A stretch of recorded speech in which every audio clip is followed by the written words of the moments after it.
tu attends encore une raison assez grave pour t'autoriser à partir. Regarde bien, parce que c'est peut-être exactement ce que tu fais sans le savoir. Tu sais que quelque chose ne va pas. Tu le sais depuis longtemps, au fond.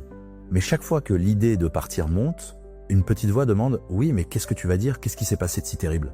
Et tu ne trouves rien d'assez énorme. Pas de trahison spectaculaire, pas de faute évidente, rien que tu pourrais poser sur la table en disant « Voilà, c'est pour ça, alors tu restes. » Non pas parce que tu veux rester, mais parce que t'as pas de quoi justifier ton départ. C'est là qu'est le piège, et presque personne ne le nomme. Tu t'es mise à fonctionner comme si tu devais gagner un procès avant d'avoir le droit de t'en aller. Rassembler des preuves, constituer un dossier, obtenir un verdict. Et tant que le verdict ne tombe pas, tu attends, prisonnière d'un tribunal que personne en réalité n'a jamais convoqué. Alors pose-toi la question, celle qui va nous occuper aujourd'hui. Devant qui exactement es-tu en train de plaider? Qui t'a dit qu'il te fallait une autorisation? Et si cette autorisation que tu attends depuis des mois, peut-être des années, ne pouvait par nature jamais t'être accordée par celui à qui tu la demandes, c'est là qu'un départ silencieux prend un sens que tu n'attends pas. Ce n'est pas une punition, ce n'est pas une arme, ce n'est pas une façon de le faire réagir. C'est tout autre chose, quelque chose qui te concerne uniquement toi et qui explique pourquoi c'est la plus grande preuve de pouvoir qu'une personne puisse donner sur sa propre vie. On va comprendre ensemble pourquoi tu attends ce dossier, pourquoi tes explications n'aboutissent jamais, ce que ton silence dit vraiment et ce qu'il en coûte, honnêtement, de partir sans que personne ne valide ta décision. Premier point, pourquoi tu attends d'avoir un dossier pour partir? Commençons par regarder ce qui se passe réellement quand l'idée de partir te traverse. Parce qu'il y a là un mécanisme précis, et tant qu'on ne l'a pas nommé, on croit à tort qu'il s'agit d'un doute. Voici la scène. Tu sens que quelque chose ne va pas. C'est pas nouveau, tu le sens depuis longtemps. Une lassitude, une extinction, l'impression de te rétrécir un peu plus chaque mois. Et l'idée monte, il faudrait partir, mais aussitôt une objection tombe. Partir? Oui, mais sur quoi? Qu'est-ce que je vais dire? Qu'est-ce qui s'est passé exactement de si grave? Et là tu cherches, tu passes en revue, et tu ne trouves rien d'assez gros. Pas de trahison, pas de violence, rien de spectaculaire, rien qu'on pourrait poser sur une table en disant voilà c'est pour ça, alors tu restes. Il faut voir précisément ce qui vient de se produire, parce que c'est pas ce qu'on croit. Tu n'as pas douté de ton ressenti. À aucun moment tu ne t'es dit finalement je suis heureuse. Non, ton ressenti lui n'a pas bougé. Ce qui a bloqué c'est autre chose. C'est pas le fait de savoir que tu vas mal, c'est le fait de te sentir autorisé à en tirer une conséquence. Deux choses complètement différentes, qu'on confond tout le temps. Il faut vraiment séparer ces deux niveaux, parce que c'est le nœud de tout. Il y a d'un côté ce que tu perçois, et de l'autre, le droit que tu t'accordes d'agir sur ce que tu perçois. On peut percevoir parfaitement et ne s'accorder aucun droit. C'est même la situation la plus fréquente. Tu vois clair? Et tu attends quand même une permission. Ce qui te retient n'est donc pas un manque de clarté. C'est un manque d'autorisation. Alors il faut poser la question suivante, la vraie. D'où vient cette exigence d'autorisation? Pourquoi faudrait-il un motif grave pour partir? Et là il faut remonter à une croyance qu'on a tous absorbée sans jamais l'examiner. La croyance qu'un départ doit être justifié, qu'on ne quitte pas quelqu'un sans raison valable, et surtout sans raison présentable. Que la souffrance seule ne suffit pas, qu'il lui faut une cause objective, visible, démontrable, quelque chose que les autres reconnaîtront comme légitime, et suis bien la conséquence logique de cette croyance, parce qu'elle est terrible. Si un départ doit être justifié, alors tu es en position d'accusé, ou plutôt de demandeuse. Tu dois prouver ton cas, rassembler des éléments, constituer un dossier, obtenir un verdict avant d'avoir le droit de bouger. Tu ne vis plus une relation, tu instruis un procès. Et tant que le dossier n'est pas assez épais, tu restes, parce que partir avec un dossier léger serait, à tes yeux, illégitime. Il faut nommer les juges de ce tribunal, parce qu'ils sont plusieurs. Il y a l'autre, bien sûr, à qui tu devras annoncer ta décision et qui demandera des comptes. Il y a l'entourage qui commentera, qui trouvera que tu exagères, qui rappellera que tu n'avais pas si mal que ça. Et il y a un troisième juge, le plus sévère de tous, toi-même, celui qui, la nuit, te souffle que tu es peut-être injuste, que d'autres vivent bien pire, que tu ne devrais pas te plaindre, ce tribunal-là siège en permanence et tu n'y as jamais gain de cause. Et c'est ici qu'apparaît l'effet le plus troublant de ce fonctionnement, celui qu'on ose rarement s'avouer. Quand on attend un motif assez grave pour s'autoriser à partir, une part de soi finit par en espérer un. Tu ne le formules pas ainsi, bien sûr, mais tu as peut-être eu cette pensée furtive: si seulement il faisait quelque chose de vraiment inacceptable, je pourrais enfin m'en aller. C'est à dire que tu en viens à souhaiter d'être blessé, non pas par masochisme, mais parce que la blessure te délivrerait le permis que tu n'oses pas signer toi-même. C'est le signe le plus clair que c'est pas la clarté qui te manque, c'est la permission. Laisse-moi te montrer ça avec une image.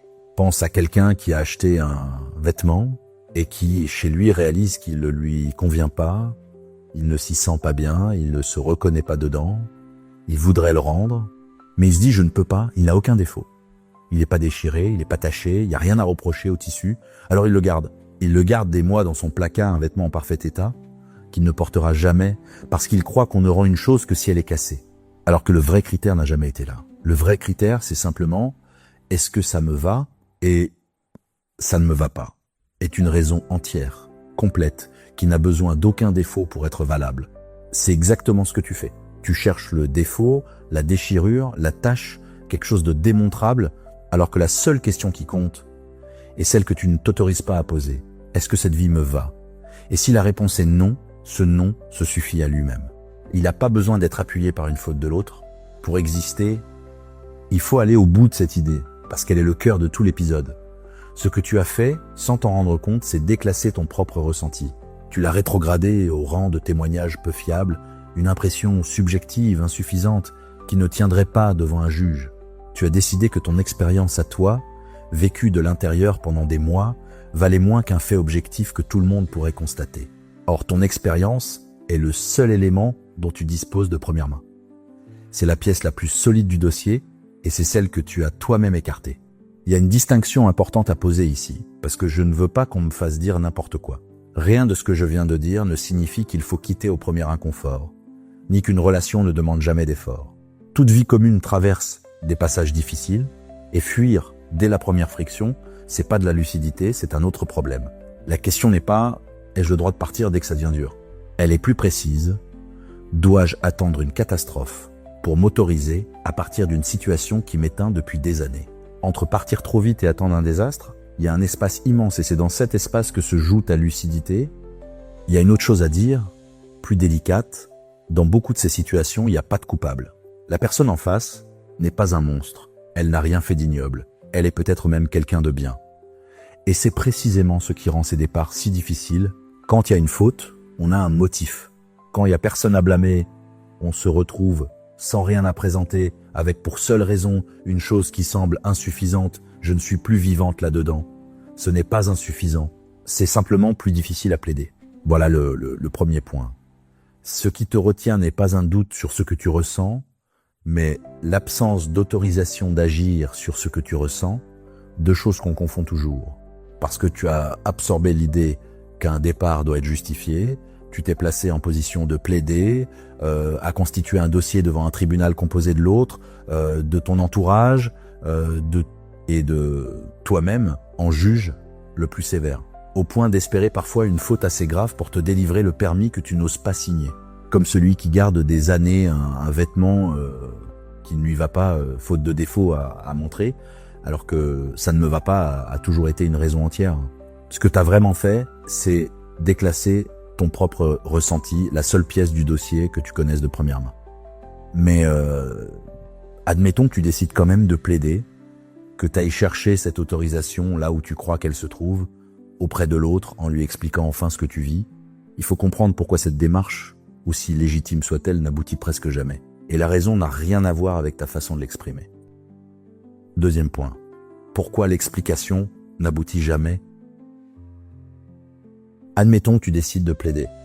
C'est le réflexe le plus naturel du monde et le plus honnête d'ailleurs. Tu te dis: je ne vais pas partir comme une voleuse, je vais lui expliquer, lui faire comprendre ce que je vis, ce qui s'éteint, pourquoi je n'y arrive plus. Et une fois qu'il aura compris, alors je pourrai Partir sans culpabilité, avec son accord ou au moins avec sa reconnaissance. Arrêtons-nous sur ce que tu cherches. Exactement, dans cette conversation. Parce que c'est pas ce que tu crois. En apparence, tu veux qu'ils comprennent. Mais si tu regardes plus honnêtement, tu veux quelque chose de plus précis. Tu veux qu'ils te disent « Oui, tu as raison, ce que tu vis est réel, tu as le droit ». Tu ne cherches pas de la compréhension, tu cherches un verdict. Tu es allé porter ton dossier devant celui que tu as désigné, sans le savoir, comme juge. Et c'est là que se trouve le vice, celui qui condamne toute la démarche d'avance. Celui à qui tu demandes de trancher est aussi la partie adverse. Il n'est pas extérieur à l'affaire, il en est l'objet. Le verdict que tu réclames le concerne directement, et il le concerne dans un sens très défavorable pour lui. Tu demandes à quelqu'un de rendre un jugement dont il sera lui-même la victime. Aucune décision juste ne peut sortir d'un dispositif pareil, et ce n'est pas une question de bonne ou de mauvaise volonté. Il faut mesurer précisément ce que tu lui demandes d'admettre, parce que c'est énorme. Te donner raison pour lui, c'est reconnaître 3 choses d'un coup. Que tu as été malheureuse à ses côtés, qui a contribué, et que la conséquence logique, c'est qu'il te perde. Tu lui demandes de reconnaître sa part dans ton malheur et d'en accepter la sanction, celle de te voir partir. Réfléchis une seconde à ce que ça représente. Tu lui demandes de signer sa propre perte. Or, il faut comprendre comment un être humain réagit quand on lui demande une chose pareille. Il ne se dit pas « je vais mentir pour la garder ». C'est plus profond que ça, et bien moins conscient. Face à une accusation qui coûterait très cher à accepter, l'esprit humain ne cherche pas la vérité, il cherche une échappatoire. Il produit spontanément d'autres versions, plus supportables. Tu exagères ? Tout le monde traverse ça. C'était pas si terrible. Tu es fatigué en ce moment. Ces phrases ne sont pas forcément des manipulations calculées. Ce sont les défenses normales de quelqu'un qui se protège d'une conclusion insupportable. Laisse-moi te montrer ce vice avec une image. Imagine un match où l'un des 2 joueurs serait aussi l'arbitre. Il joue et il siffle. Maintenant, réclame-lui une faute contre lui-même. Il peut être parfaitement honnête, il peut même essayer d'être juste, mais son intérêt et son jugement sont mêlés sans qu'il puisse les séparer. Il verra sincèrement l'action autrement que toi. Il trouvera qu'il n'y avait pas faute ou que le contact était léger ou que t'es tombée toute seule. Et le plus dur, c'est que tu ne pourras jamais lui prouver le contraire puisque c'est lui qui tient le sifflet. Tu peux réclamer aussi longtemps que tu veux, la décision ne viendra pas parce que le dispositif lui-même est faussé. Voilà pourquoi tes conversations se terminent toujours de la même façon. Ce n'est pas que tu t'y prends mal. Ce n'est pas que tu n'as pas trouvé les bons mots, ou le bon moment, ou le bon ton. Tu peux préparer la conversation parfaite, calme, mesurée, imparable, elle n'aboutira pas davantage, parce que le problème n'est pas dans la qualité de ta plaidoirie. Il est dans le fait qu'il n'y a pas de juge impartial dans la pièce, et qu'il ne peut pas y en avoir. Et il faut voir l'effet réel de ces conversations, celui qu'on ne mesure jamais. Tu y entres avec une certitude, et tu en ressors avec un doute. Parce qu'il aura contesté, relativisé, apporté sa version, rappelé des choses que tu avais oubliées, retourné certains reproches. Et tout ça est bien plus efficace que tu ne crois, parce qu'il connaît tes points faibles et parce que tu tiens à lui.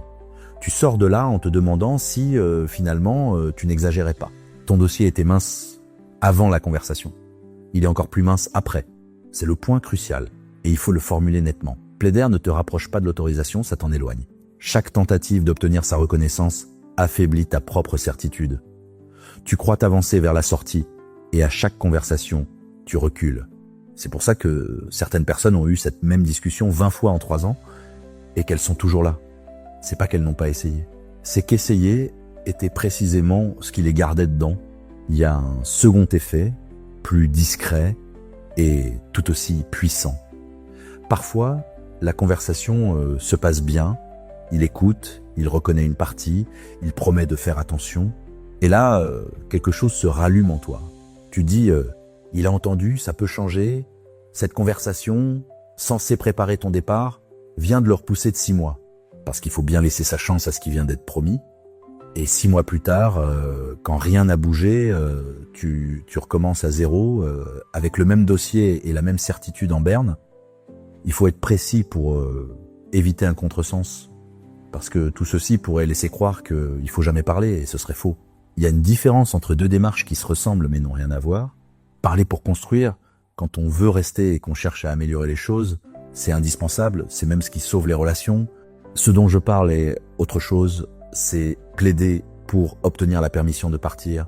Dans le premier cas, tu demandes à l'autre de participer à quelque chose qu'il peut vouloir aussi. Dans le second, tu lui demandes de valider ton départ, ce qu'il a aucune raison de faire. La parole n'est pas le problème. C'est ce que tu attends d'elle qui décide de tout. Et il faut aussi rendre justice à l'autre, parce qu'on serait injuste en le peignant en menteur. La plupart du temps, il ment pas. Il vit sincèrement une autre version de votre histoire. Là où toi, tu voyais une extinction lente, il voyait peut-être une routine normale, des hauts et des bas, rien d'alarmant, il ne nie pas ta réalité par malice, il ne l'a simplement jamais perçue. Ce qui est presque plus décourageant, parce qu'on peut convaincre un menteur qu'on l'a démasqué, mais on convainc pas facilement quelqu'un qui, de bonne foi, n'a pas vu la même chose que toi. Voilà le deuxième point, et il ferme une porte pour t'en ouvrir une autre. Quand tu expliques, tu ne cherches pas de la compréhension, tu réclames un verdict, et tu le réclames à celui-là même que ce verdict condamnerait. Tu lui demandes d'admettre ton malheur, sa part, et d'en accepter la sanction, c'est à dire de signer sa propre perte, ce que l'esprit humain refuse par défense, bien plus que par malhonnêteté, comme un joueur qui serait aussi l'arbitre et à qui tu réclamerais une faute contre lui-même. C'est pourquoi la qualité de ta plaidoirie n'y changera jamais rien, et pourquoi tu ressors de chaque conversation avec un dossier plus faible qu'en y entrant. Plaider ne te rapproche pas de la sortie, ça t'en éloigne. Ce qui laisse une seule issue, et elle est déroutante au premier abord. Si la permission ne peut pas venir de lui, alors il faut cesser de la lui demander. Et c'est exactement ce que signifie partir en silence. Non pas se taire pour le punir, non pas se taire pour qu'il réagisse, mais se taire parce qu'on a compris qu'il n'y a plus rien à plaider. Encore faut-il distinguer ces deux silences qui se ressemblent de l'extérieur et qui n'ont rien en commun. Troisième point, ce que ton silence dit vraiment. Il faut maintenant s'arrêter sur une chose qui prête à confusion, parce que deux départs silencieux peuvent se ressembler à s'y méprendre, alors qu'ils n'ont rigoureusement rien en commun. Vus de l'extérieur, ils sont identiques. Dans les deux cas, quelqu'un cesse de parler, cesse d'expliquer, s'éloigne sans bruit, mais à l'intérieur, ce sont deux mouvements opposés, et l'un des deux te garde prisonnière. Prenons le premier, c'est le silence qui punit. Tu ne dis plus rien, mais tu ne dis plus rien contre lui. Ton silence est chargé, il pèse, il est fait pour être remarqué. Tu ne réponds plus, mais tu vérifies s'il écrit. Tu ne donnes plus de nouvelles, mais tu guettes le moment où il s'en apercevra. Ton absence est conçue pour produire un effet. Et tu attends cet effet, tu le surveilles, tu en fais le vrai enjeu de tes journées. Il faut comprendre pourquoi ce silence-là n'est pas du tout un départ. Regarde sa structure. Un silence destiné à provoquer une réaction. Qu'est-ce que c'est exactement ? C'est un message.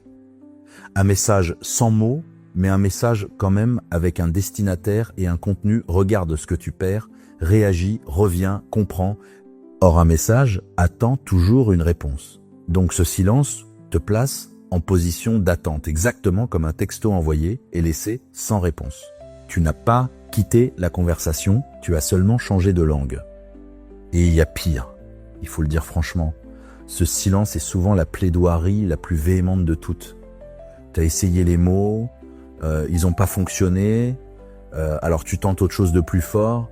Tu ne plaides plus avec des phrases, tu plaides avec ton absence, en espérant qu'elle obtienne enfin le verdict que les conversations n'ont jamais obtenu. C'est la même démarche, poussée d'un cran. Tu réclames toujours la même reconnaissance, au même juge, dans le même tribunal. Tu as seulement haussé le ton en te taisant. Voilà pourquoi ce silence, qui a toutes les apparences de la force, est en réalité le sommet de la dépendance. Il ressemble à de l'indépendance, il en a l'allure, la fierté, la posture, mais son moteur est entièrement chez l'autre. Si tu te tais dans l'espoir qu'il bouge, alors tout ton état intérieur reste suspendu à ce qu'il fera. Tu es parti physiquement en restant intégralement branché. Et ce genre de silence, contrairement à ce qu'on croit, ne mène nulle part, parce que il ne peut se conclure que d'une seule façon, par une réaction de sa part que tu ne contrôles pas. Maintenant, le second silence. Celui-là n'est pas un message. Il ne s'adresse à personne. Il n'attend aucune réponse, ne cherche aucun effet, ne guette rien. C'est pas un moyen d'obtenir quelque chose, c'est la conséquence d'une chose déjà comprise. Tu ne te tais pas pour qu'il réagisse. Tu te tais parce que tu as vu, enfin, qu'il n'y a plus rien à plaider. Il faut bien saisir ce qui a changé, parce que c'est très précis. Dans le premier silence, Tu es toujours au tribunal, tu as seulement changé de méthode. Dans le second, tu quittes la salle. C'est pas la même chose d'arrêter de parler à un juge et de sortir du bâtiment. Ce que tu abandonnes, c'est pas la conversation. C'est le dispositif entier, l'idée même qu'il faille un verdict, une reconnaissance, une autorisation venue d'en face. Tu ne renonces pas à plaider parce que tu plaides mal. Tu renonces parce que tu as compris que ce tribunal n'a jamais eu compétence pour juger ta vie. Laisse-moi te montrer la différence avec une image. Pense à quelqu'un dans une salle d'attente, avec son ticket numéroté dans la main, il attend depuis des heures, il est fatigué, il en a assez, et il se lève. Premier cas, il se lève, il sort dans le couloir, mais il garde son ticket. Il reste à quelques mètres, il jette un œil par la porte, il vérifie si son numéro s'affiche. Il n'est pas parti, il s'est déplacé, et tant qu'il tient ce ticket, il reviendra. Second cas, il se lève, il froisse le ticket, le jette et sort du bâtiment. Il ne saura jamais si son numéro a été appelé, et ce n'est plus son affaire. Il n'attend plus. Ces deux personnes ont fait le même geste, quitter la salle. Une seule est vraiment partie. Le ticket, c'est l'attente d'un verdict. Le premier silence le garde en poche, plié mais gardé. Le second le jette. Et ça te donne un moyen très simple de savoir lequel est le tien, parce qu'il faut un test, pas seulement une belle idée. Le voici. Demande-toi ce que tu ressentirais si, de son côté, il ne se passait rien du tout. Aucune réaction, aucun message, aucun signe qu'il a remarqué ton absence.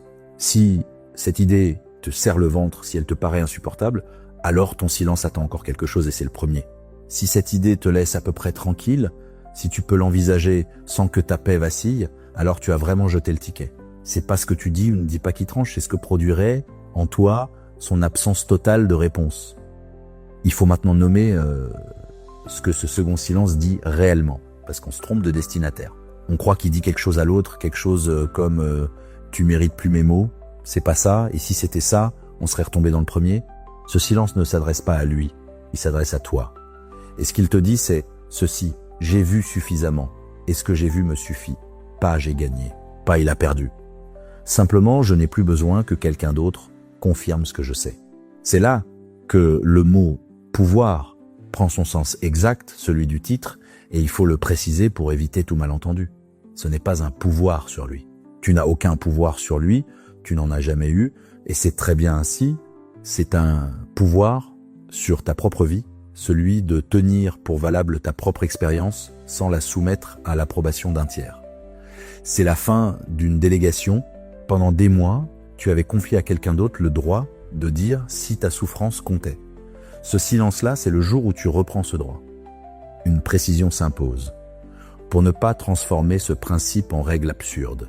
Partir en silence ne signifie pas nécessairement disparaître sans un mot, du jour au lendemain, quelles que soient les circonstances. Selon la situation, il peut être juste et même nécessaire de dire une fois clairement que tu t'en vas. La différence n'est pas dans le nombre de mots, elle est dans leur fonction. Annoncer une décision prise, c'est informer.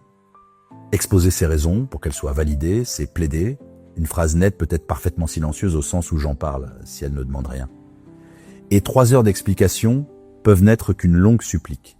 Et il faut savoir se poser une question honnête avant de s'en aller ainsi, parce qu'il existe une contrefaçon de ce départ. Il y a des gens qui s'éclipsent sans rien dire par peur de la confrontation, pour éviter une conversation difficile en appelant ça de la dignité. C'est pas la même chose. La distinction est intérieure et facile à sentir. Si l'on est franc, l'un s'en va parce qu'il a fini de comprendre, l'autre s'en va pour ne pas avoir à affronter. Le premier a fait le travail, le second l'esquive. De l'extérieur, on les distingue pas. De l'intérieur, on les confond jamais. Voilà le 3e point. 2 silences se ressemblent et s'opposent. Celui qui punit reste un message, donc il attend une réponse, et il te maintient au tribunal en haussant simplement le ton, ce qui en fait le sommet de la dépendance sous des dehors de force. Celui qui délivre ne s'adresse à personne. Il ne quitte pas la conversation mais le dispositif entier, comme on jette son ticket au lieu de le garder en poche. Le test est simple. Que ressentirais-tu si rien ne venait de lui? Et ce que ce silence dit ne le concerne pas. Il te dit à toi que tu n'as plus besoin de la confirmation d'un autre pour tenir pour vrai ce que tu vis. Mais il reste à comprendre pourquoi, concrètement, ces deux chemins mènent à des endroits si différents.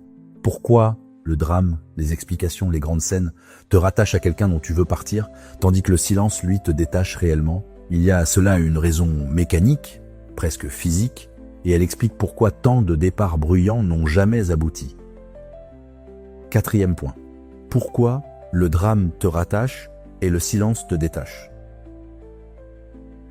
Il reste à comprendre pourquoi ces deux chemins qui partent du même point mènent à des endroits si éloignés. Parce que on pourrait croire que la manière de partir est un détail de forme, une question de style, et que l'essentiel serait de partir tout court. C'est faux. La manière décide de tout. Et pour une raison mécanique qu'il faut regarder de près, partons du plus simple. Qu'est-ce qu'un départ, au fond? C'est pas un déplacement. On peut habiter à l'autre bout du pays et n'être jamais parti. Un départ, c'est une chose qui se conclut. C'est le moment où une histoire cesse d'être en cours pour devenir une histoire passée. Tant qu'elle reste en cours, où que tu sois, tu es dedans. Le vrai critère n'est donc pas la distance, c'est la clôture. Alors regardons ce que fait le drame par rapport à cette clôture. Une explication, une dispute, une dernière mise au point. Qu'est-ce que ça produit concrètement? Ça produit une réponse. Il répond forcément, il se défend, il conteste, il reproche à son tour, ou parfois il s'excuse. Et cette réponse est un élément nouveau. Un élément que tu n'avais pas avant, qu'il va falloir lire, peser, interpréter. Tu voulais refermer et tu viens d'ajouter une pièce au dossier. Il faut voir la conséquence. Elle est implacable. Tant que le dossier reçoit des pièces nouvelles, il ne peut pas être clos. C'est aussi simple que ça. Ton esprit ne peut pas ranger une affaire qui continue de bouger. Chaque échange relance l'analyse. Et l'analyse est précisément ce qui te maintient dedans. Tu crois faire un pas vers la sortie à chaque conversation alors que tu prolonges l'instruction. Et il y a plus retors encore. Une dispute n'est pas une absence de lien, c'est une forme de lien, très intense même. Quand vous vous affrontez, vous êtes ensemble entièrement occupés l'un de l'autre, plus concentrés l'un sur l'autre que vous ne l'aviez peut-être été depuis des mois. Le conflit a toutes les apparences de la rupture et toutes les propriétés de la relation. Tu peux quitter quelqu'un en te disputant avec lui et rester ainsi accroché des années parce que le conflit continue de vous relier. Laisse-moi te montrer ça avec une image très ordinaire. Pense à quelqu'un qui déménage. Il charge ses affaires, il s'installe ailleurs, tout le monde considère qu'il a quitté son ancien logement, sauf qu'il a gardé les clés et qu'il y a toujours un carton oublié. Alors il revient, une fois pour les cartons, une fois pour un papier, une fois parce qu'il a repensé à quelque chose. À chaque visite, il retrouve l'odeur des lieux, la lumière du couloir, un souvenir dans un coin, et il repart un peu chamboulé. Techniquement, il a déménagé il y a 6 mois. En réalité, il n'a jamais fini de partir, parce qu'il n'a jamais coupé le fil des retours. Chaque explication que tu vas chercher, c'est un de ces retours. Officiellement, tu prends une dernière chose. En vérité, tu remets les pieds dans l'ancien logement. C'est pour ça que certains départs bruyants n'aboutissent jamais. Ce ne sont pas des départs, ce sont des allers-retours. Il y a toujours une chose à récupérer, une phrase à faire entendre, un malentendu à dissiper. Et tant qu'il reste une chose à récupérer, on n'est pas installé ailleurs. Il faut maintenant regarder l'autre effet du drame, celui qui est le plus difficile à s'avouer. Quand tu pars avec fracas, tu lui donnes un rôle. Réfléchis. Une accusation appelle une défense. En lui reprochant quelque chose, tu lui fournis quelque chose à traiter, une position à tenir, une riposte à préparer. Il va s'occuper de ta colère, la juger excessive ou injuste, et cette colère devient le sujet à la place de ton départ. La conversation ne portera plus sur le fait que tu t'en vas, mais sur la façon dont tu le dis. Et voilà comment tu perds ton propre départ. Il devait être ta décision, un acte qui t'appartient. Il devient indifférent entre vous deux, un litige où chacun a son point de vue et où l'on peut débattre indéfiniment. Ce qui était une conclusion redevient une discussion. C'est pas que tes reproches soient faux, c'est qu'en les posant sur la table, tu transformes ta décision en question ouverte, alors que ton but était précisément d'en finir avec les questions ouvertes. Regardons maintenant ce que fait le silence, exactement à l'inverse. Et il faut être précis, parce que c'est pas de la magie. Le silence ne guérit rien et ne répare rien. Il fait une seule chose, mais elle est décisive, il n'ajoute pas de pièces au dossier. Pas de réponse à interpréter, pas de nouvelle version à peser, pas de promesse à évaluer, pas d'échange à rejouer le soir. La matière cesse d'arriver. Et il faut comprendre ce que ça permet, parce que c'est là que le détachement devient possible. Ton esprit, on l'a vu, ne peut pas lâcher ce qui bouge encore. Mais il peut lâcher ce qui est immobile. Quand plus rien n'arrive, il finit, faute de nouveauté, par ranger l'affaire. Le silence ne t'apaise pas directement. Il crée simplement la condition sans laquelle aucun apaisement n'est possible, l'arrêt de l'alimentation. C'est une soustraction, pas un remède. Il faut aussi voir ce que le silence protège et qui compte peut-être davantage. Il protège la nature de ton acte. Un départ silencieux ne peut pas être transformé en litige, parce qu'il n'offre rien à contester. Il n'y a pas d'accusation à réfuter, pas de phrase à retourner, pas de ton à reprocher. Ta décision reste ce qu'elle est, une décision, et non l'ouverture d'un débat. Elle demeure entièrement la tienne. Une précision s'impose, pour éviter un contresens qui serait grave. Rien de ce que je dis ne signifie qu'il ne faut jamais exprimer sa colère, ni que les émotions fortes seraient une faiblesse. La colère après une blessure est saine, elle a sa place et elle a besoin de sortir.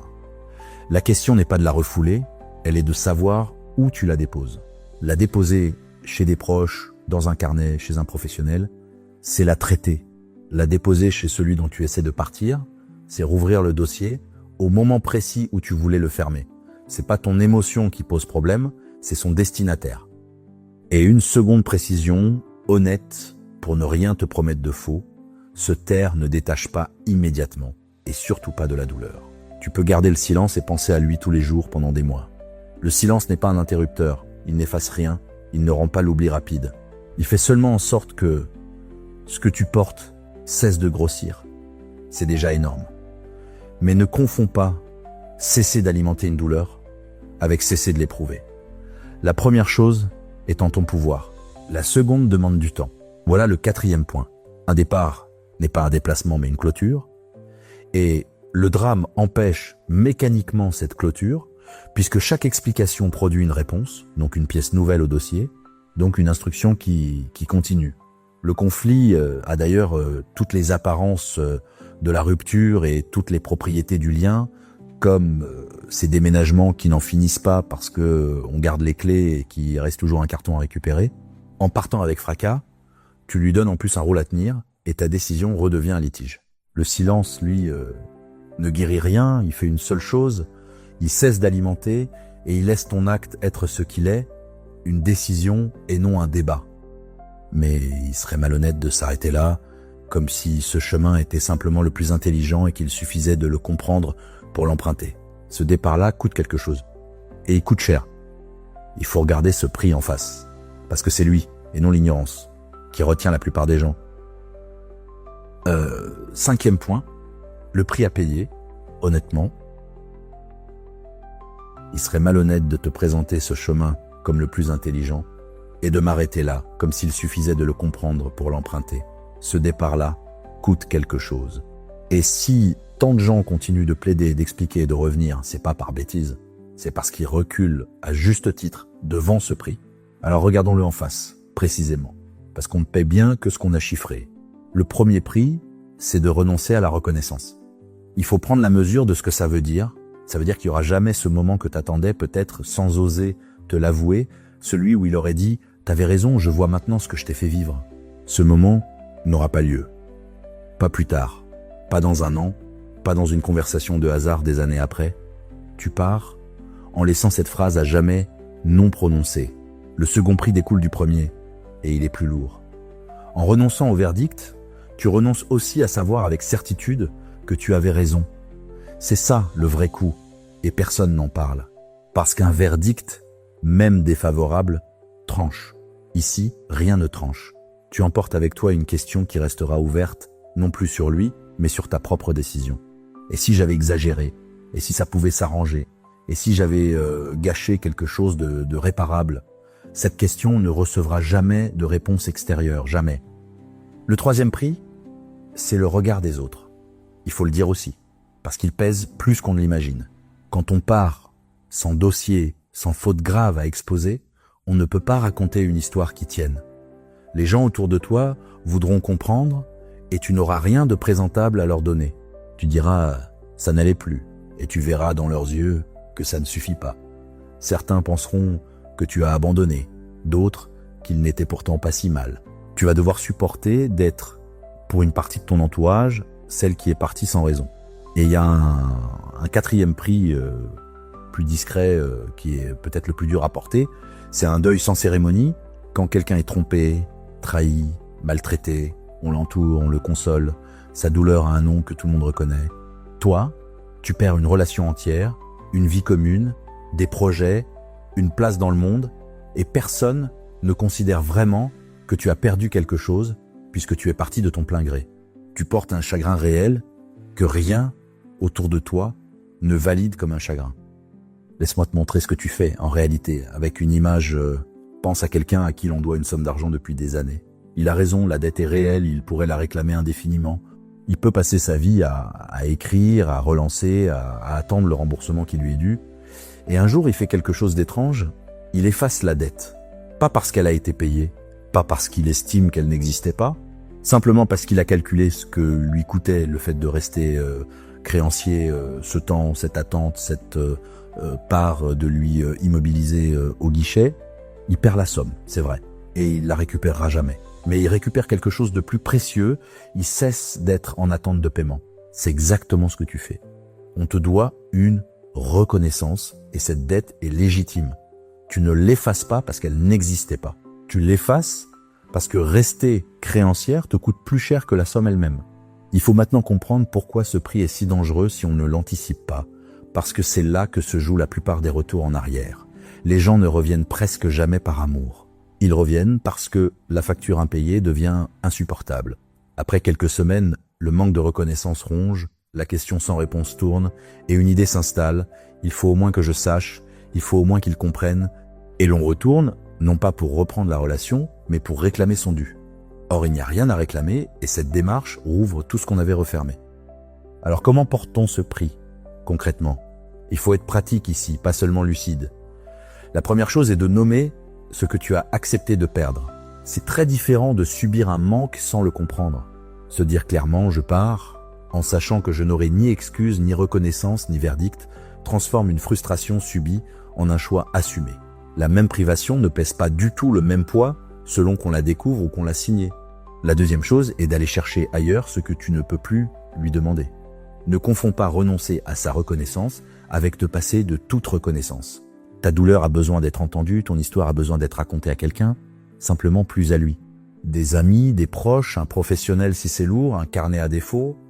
Le besoin d'être reconnu et légitime, ce n'est que son destinataire qui était impossible. Et la troisième chose est d'accepter une histoire incomplète. Nous voulons tous des récits qui se tiennent, avec une cause claire et une fin nette. Ton histoire n'en aura pas. Elle restera un peu floue, difficile à résumer, sans grande scène finale. Il va falloir vivre avec ça. C'est pas parce qu'une histoire est mal racontable qu'elle est mal terminée. Beaucoup de décisions justes sont impossibles à expliquer en 2 phrases à quelqu'un qui n'était pas là. Une nuance importante ici, parce qu'elle protège tout le reste. Le doute que tu emportes, ce et si j'avais eu tort, n'est pas une preuve que tu as eu tort. C'est la conséquence normale d'un départ sans verdict. Et il accompagne même les décisions les plus justes. Un doute est une chose, une erreur en est une autre. Si tu attends de ne plus douter du tout pour te sentir légitime, tu attendras toujours puisque tu as précisément renoncé à ce qui aurait pu lever ce doute. Apprendre à agir juste tout en doutant, c'est une compétence, pas une faiblesse. Et une dernière précision, honnête, ce prix n'est pas éternel. Il est très lourd les premières semaines, quand tout est frais, quand la facture semble énorme et le bénéfice invisible, puis s'allège, pas parce que tu obtiens enfin ta reconnaissance, mais parce que le besoin lui-même diminue à mesure que tu réinvestis ailleurs. Ce que tu paies cher aujourd'hui, tu le paieras beaucoup moins dans 6 mois. C'est pas une dette à vie, c'est un coût d'entrée.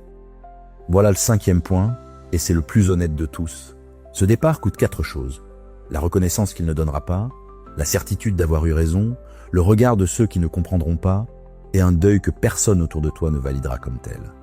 C'est ce prix, et non l'ignorance, qui fait revenir la plupart des gens, non par amour mais pour réclamer une facture impayée. Le porteur demande de nommer ce qu'on a accepté de perdre, d'aller chercher ailleurs la reconnaissance devenue impossible ici, et d'accepter une histoire qui ne se racontera jamais proprement. Comme celui qui efface une dette réelle, non parce qu'elle n'était pas due, mais parce que rester créancier lui coûtait plus cher que la somme. Mais si personne ne peut te délivrer ce verdict, alors une question demeure, et c'est la dernière. Qui dans cette histoire a le pouvoir de conclure? Qui peut déclarer close une affaire que le seul juge disponible refusera toujours de trancher? Il n'y a qu'une réponse possible, et c'est précisément là que se trouve le pouvoir dont parle le titre de cet épisode. 6e point, le vrai pouvoir, se délivrer soi-même l'autorisation. Nous voici à la seule question qui reste, et elle est simple à formuler. Si le verdict ne peut pas venir de lui, s'il ne viendra pas non plus de ton entourage, qui a le pouvoir de conclure cette histoire? Il n'y a qu'une réponse possible, et pourtant elle nous paraît presque scandaleuse quand on l'entend pour la première fois. Toi, tu es la seule autorité compétente. Non par défaut, non parce qu'il ne reste personne d'autre, mais parce que c'était vrai depuis le début et que tu l'avais oublié. Il faut comprendre pourquoi cette réponse semble illégitime, parce que c'est là que se joue toute la difficulté. On nous a appris que la légitimité vient de l'extérieur. Un diplôme est validé par une école, une décision par un supérieur, un droit par une institution. Partout quelqu'un d'autre certifie, alors quand il s'agit de sa propre vie, on cherche le même mécanisme, on attend l'organisme qui délivrera l'attestation, et on ne le trouve pas. On en conclut qu'on n'a pas le droit, alors que la vérité est plus simple, il n'y avait aucun organisme à trouver. Il faut aussi voir pourquoi cette autorité, quand on l'exerce, donne l'impression de tricher.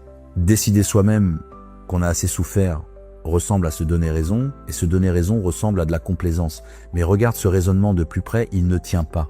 Si tu ne peux pas te fier à ton propre témoignage, à quoi peux-tu te fier?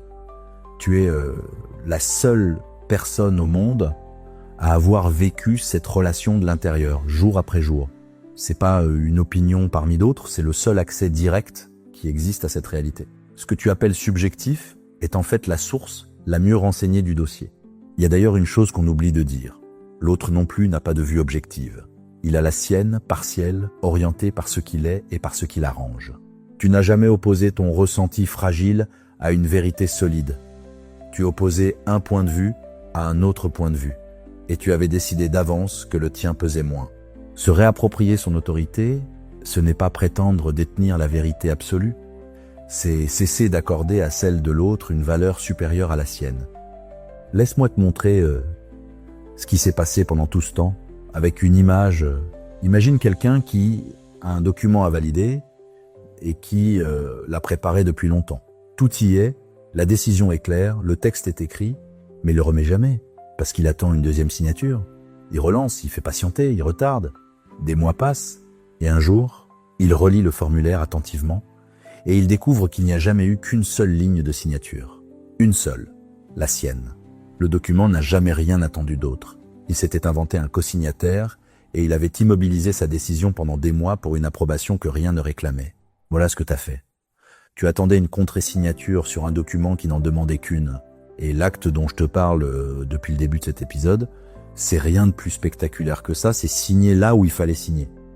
Il faut maintenant regarder ce que cet acte change concrètement, parce qu'il ne s'agit pas d'une belle idée abstraite. Ce qui change, c'est le statut de ce que tu ressens. Tant que tu attendais une validation extérieure, ton expérience n'avait que le statut d'une plainte, quelque chose de contestable, de discutable, qui devait faire ses preuves. À partir du moment où tu t'accordes de l'autorité, cette même expérience change de nature, elle devient un constat. Rien n'a bougé dans les faits. C'est le poids que tu leur donnes qui a changé, et cela suffit à rendre l'action possible. Et il faut dire ce que cet acte ne produit pas pour ne rien te promettre de faux. Il ne fait pas disparaître la tristesse. Il ne rend pas la décision indolore, ni immédiatement confortable. Il te met pas non plus à l'abri des jours où tu te demanderas si tu as bien fait.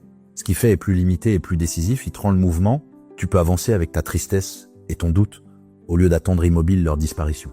C'est pas la fin de la difficulté, c'est la fin de la paralysie.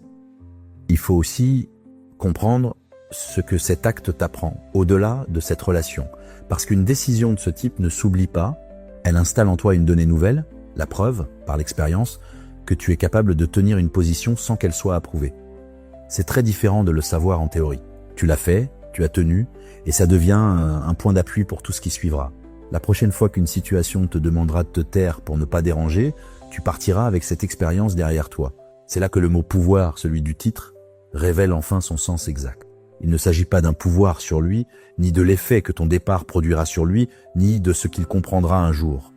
Tout cela ne t'appartient pas et ne t'appartiendra jamais. Il s'agit du pouvoir de trancher pour ta propre vie sans mandat extérieur. C'est le seul pouvoir réel dont dispose un être humain, et c'est aussi le seul que personne ne peut te retirer parce qu'il ne dépend d'aucune circonstance et d'aucune autre personne. Une précision s'impose pour que cette autorité ne devienne pas autre chose. Se donner le droit de décider n'est pas se donner le droit d'avoir toujours raison. C'est pas une dispense, d'écouter, de se remettre en question ou d'admettre qu'on s'est trompé.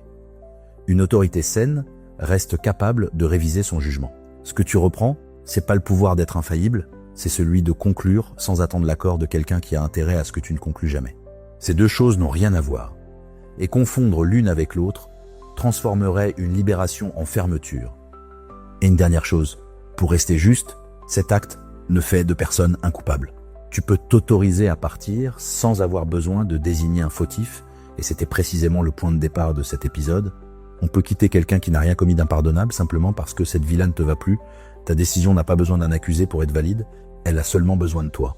Voilà donc le dernier point, et il referme tout le chemin. Si aucun juge extérieur n'est compétent, alors l'autorité te revient et elle te revenait depuis le début. Cela paraît illégitime parce que on nous a appris que la validation vient toujours de l'extérieur et cela ressemble à de la complaisance alors que ton expérience est simplement la source, la mieux renseignée qui existe sur ta propre vie. Comme celui qui immobilisait son document en attendant une contre-signature que le formulaire n'a jamais réclamée. Cet acte ne supprime ni la tristesse ni le doute, il te rend seulement le mouvement et il t'apprend, une fois pour toutes, que tu peux tenir une position sans qu'elle soit approuvée. Alors si tu écoutes ceci en attendant encore une raison assez grave, retiens simplement ceci, tu n'as jamais eu besoin d'un dossier. Ce que tu vis, personne d'autre que toi ne l'a vécu. Et ce témoignage-là n'a pas à être confirmé pour être vrai. Il n'y aura pas de verdict, pas d'excuse, pas de moment où tout le monde reconnaîtra que tu avais raison. Il y aura seulement une décision prise en silence qui ne demande rien à personne. Et c'est très exactement là que se trouve ton pouvoir, non pas dans ce que tu obtiendras de lui, mais dans le fait de ne plus avoir besoin de rien obtenir pour avancer. Si ce chemin t'a parlé, tu peux laisser un mot en commentaire, simplement celui-ci. Je m'autorise à partir. Merci d'être resté jusqu'à la fin.